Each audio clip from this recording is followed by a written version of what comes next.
Do you think you know yourself? Your name? Your face in the mirror? Your memories?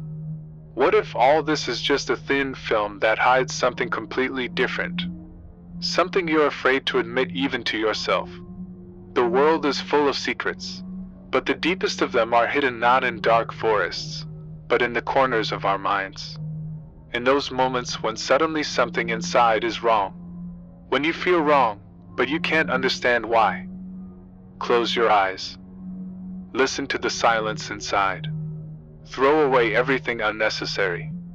And then maybe you will hear what is trying to reach you from the darkness. Today we will learn one of such stories. The first thing I registered was the smell. Not antiseptic, but something close, something sterile and sharp, like the metallic tang of an old coin mixed with fading lavender. Then the hum, a low, persistent thrumming that seemed to vibrate in my very bones. My eyelids felt heavy, glued shut, and when I finally forced them open, a fluorescent glare punched through the haze. White. Everything was white and blurry. "He's awake!" The voice was a melodic chime, laced with relief.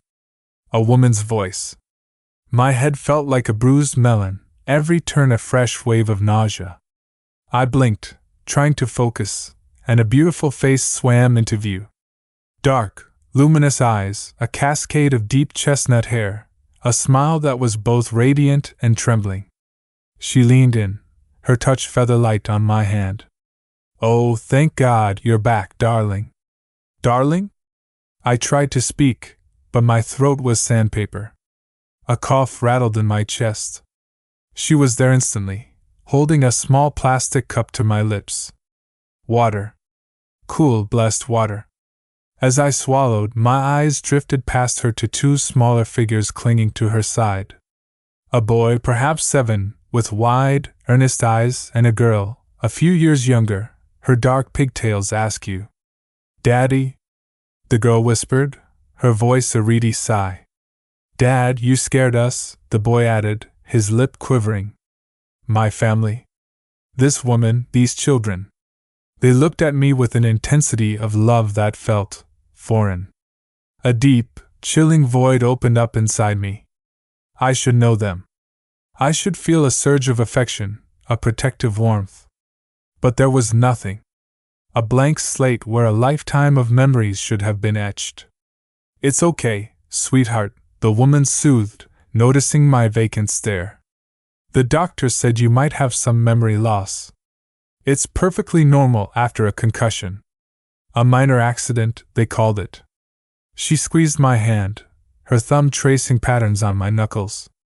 "You're John. I'm Sarah, your wife.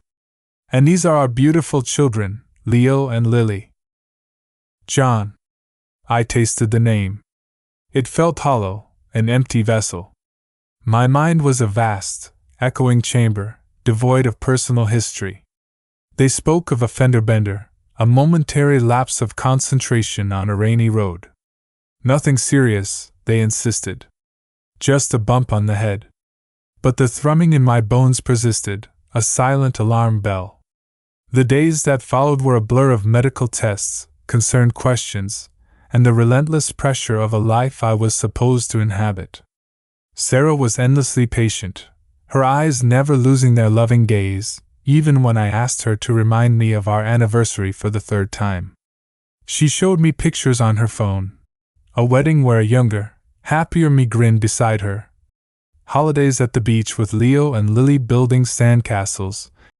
Christmas mornings surrounded by wrapping paper.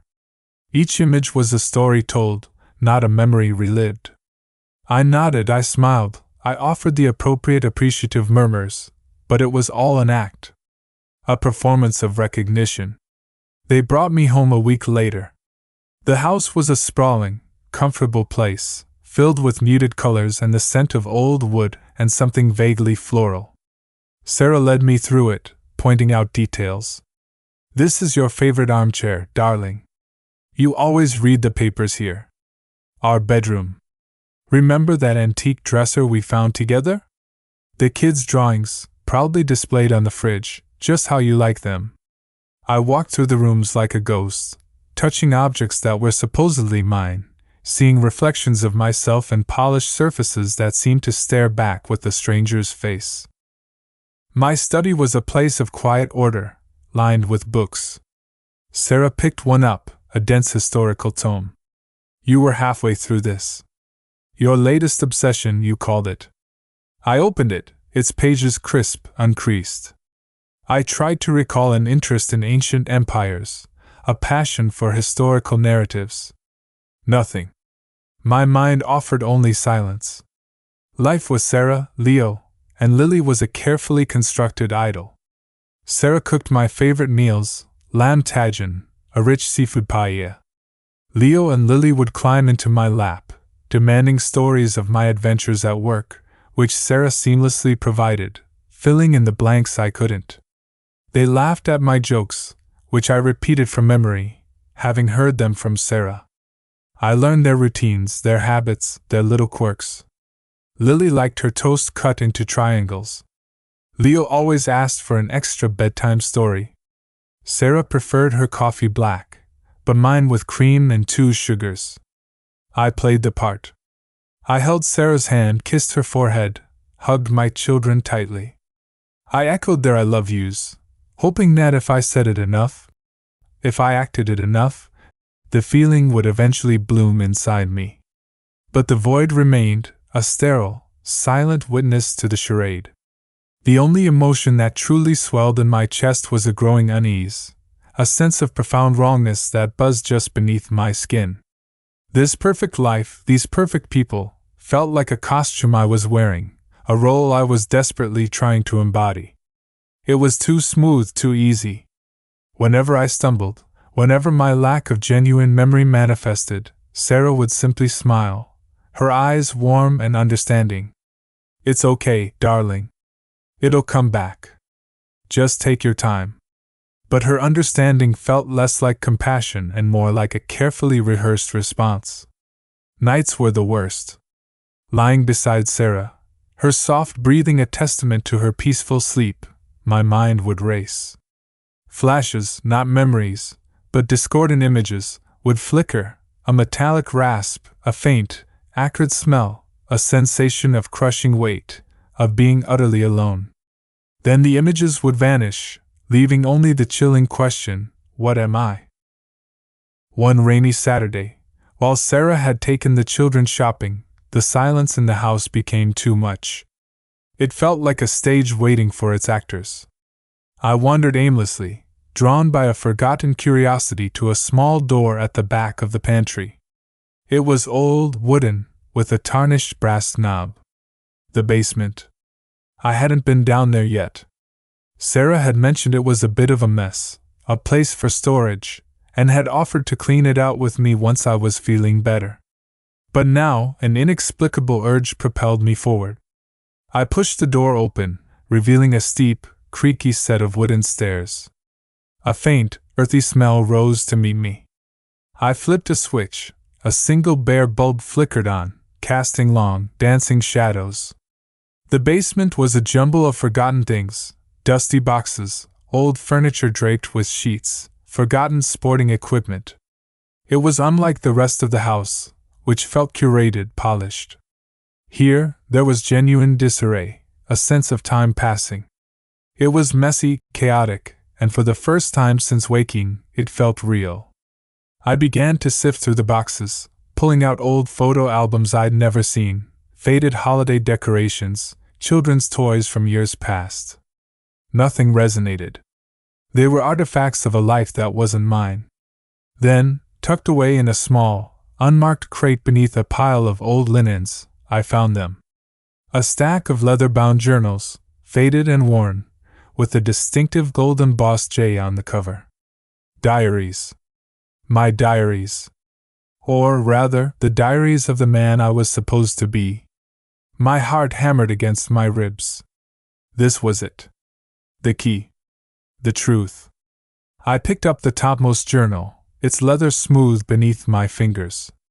The first entry was dated years ago, a hopeful, optimistic account of a young couple moving into their new home. Sarah. Leo. Lily.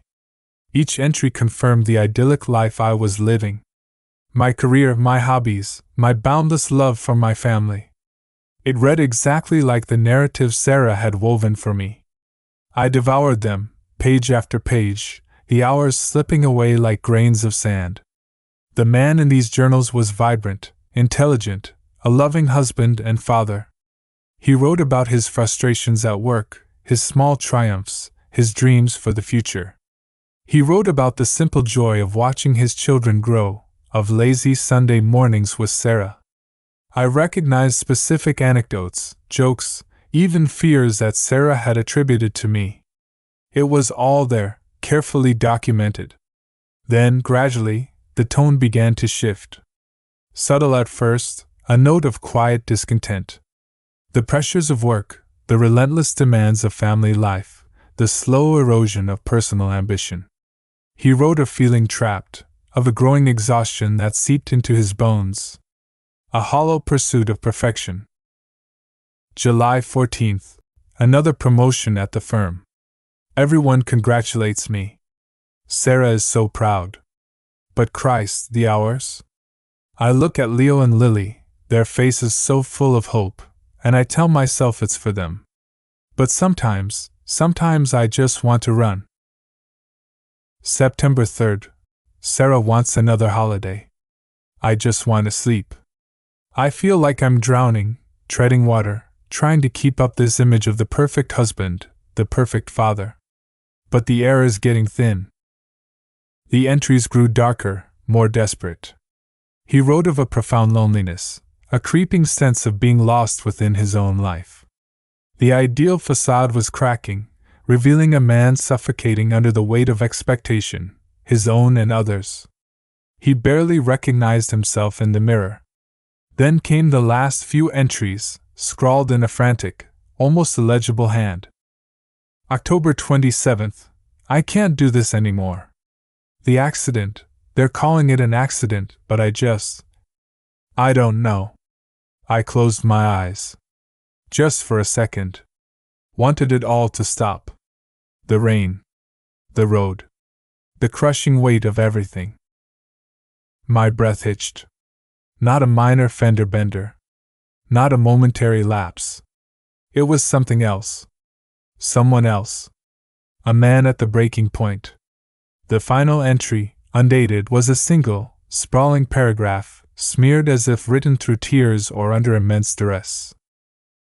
They tell Sarah it's critical. A coma. No hope. My beautiful Sarah. My children. They can't lose me. She won't let them. She talks about a program. A solution. They can copy me, she says. All my memories, all my personality, my love for them. All the good parts. Without the doubt. Without the pain. A perfect version. She believes it will bring me back. Bring him back. But it won't be me. It will be a lie. A ghost. A perfect, terrible ghost living my life. Please, don't let them. Don't let them make a copy. Don't let it wake up. Because I never will. The journal slipped from my numb fingers, thudding softly on the concrete floor. The words echoed in the silent basement, reverberating through the vast, empty chamber of my stolen mind. Don't let it wake up. The thrumming in my bones intensified, no longer a silent alarm, but a dreadful, deafening roar. I was not John. I was it. The copy. The perfect version.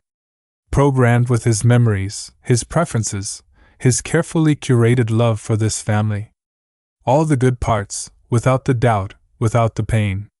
Without the profound, suffocating weariness that had driven him to close his eyes on that rainy road. The accident wasn't minor. It was a desperate escape. A moment of oblivion he never returned from. And when he didn't, Sarah, grief-stricken and desperate, had found a way to bring him back. Not him, though. Never him. Just a perfect imitation, devoid of the very soul that had made the original man complex, flawed, and ultimately human. I stared at my reflection in the dusty, cracked glass of an old mirror propped against the wall. The face staring back was John's face. My face. But the eyes, they were empty. Lifeless. They held no true memory, no genuine emotion, only the data of a simulated past. I was a beautiful, terrible lie. Footsteps sounded above me, light and quick. The basement door creaked open, letting in a sliver of bright light from the kitchen. "Darling? You down here? We're back. Guess what Lily bought you?"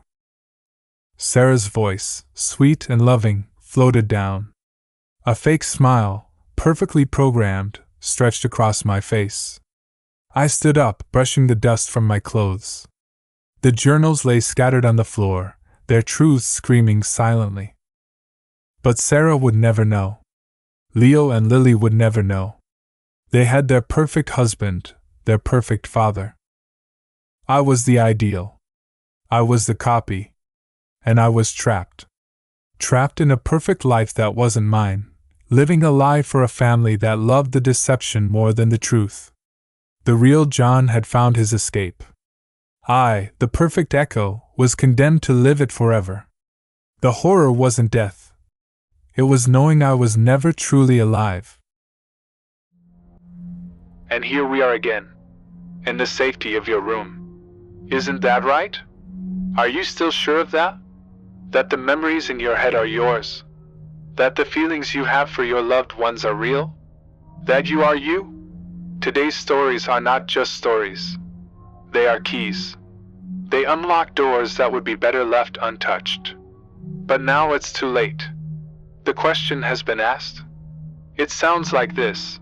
Will you believe in your own reflection? I hope you do, because the alternative is much more terrifying. Good night. I hope your dreams are real.